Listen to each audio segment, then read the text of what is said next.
In the meantime, the big fuss over emails that every day, when they're leaked, reveal new and startling kind of sentiments expressed in the Clinton campaign about not only the people who cover them and the people who want to challenge them, but in this case, whole swaths of religious groups, including Catholics. Rich Edson in Washington with the latest on that front. Rich. Hi, good afternoon, Neil. And WikiLeaks continues its daily publishing of emails the organization says is from John Podesta's account. In the Clinton campaign chairman's correspondence, continued concern from Clinton aides on her vulnerability to then primary challenger Bernie Sanders, especially on the issue of Wall Street banks. In January, advisor Mandy Grunwald writes, quote, "Agree with you. Bernie wants a fight on Wall Street. We should not give him one. Our polling shows this is one of our weakest areas." Later in the chain, aide Jake Sullivan writes, quote, "Why is it not credible that he has really dumb plans for Wall Street?" And in an email titled Conservative Catholicism, senior fellow at the liberal think tank Center for American Progress, John Halpin, writes, quote, "It's an amazing bastardization of the faith. They must be attracted to the systematic thought and severely backwards gender relations and must be totally unaware of Christian democracy." Who is now the campaign communications director for Hillary Clinton, Jen Palmieri, responds, quote, "I imagine they think it is the most socially acceptable, politically conservative religion. Their rich friends wouldn't understand if they became evangelicals." Palmieri has just addressed those remarks. She notes she's also Catholic. She blames Russia for the hack and says the campaign is not going to do any more commenting to aid their efforts. Campaign spokesman Brian Fallon just tweeted that these cyber attacks are essentially a modern-day Watergate. He says the Russians are trying to help Donald Trump and asks what the GOP nominee might have known about the hacking of these emails. Back to you, Neil. But, Rich, they don't seem to be disputing the veracity and accuracy of the emails themselves, just how they got out there.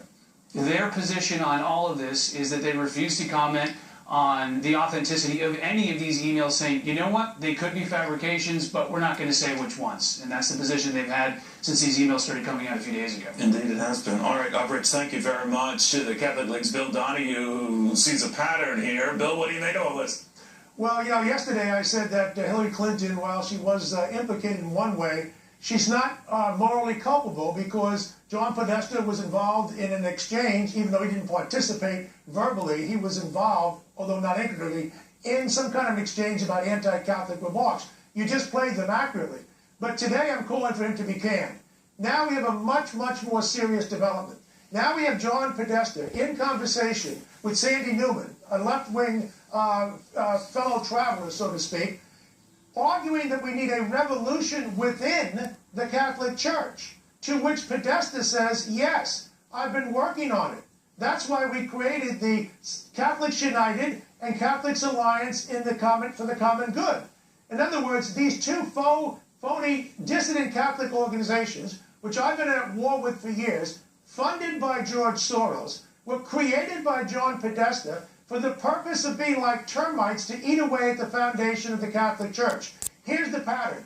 Soros provides the money. The point man running offense is Podesta. Catholics United does the dirty work along with Catholics Alliance for the common good. And one more thing, Neil. Catholics United, back in 2008, leaked documents over to CNN when I went on television with them that night to try and get me kicked off the air because I was too harsh on the Democrats.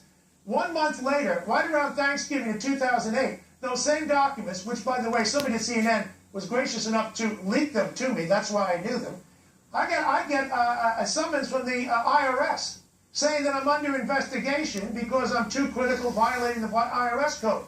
It was strikingly similar. I had the documents. It was, in fact, George Soros' money behind Catholics United with Chris Corzine, who contacted CNN, trying to get me kicked off the air. Well, the bottom line is it's weird, but back to this.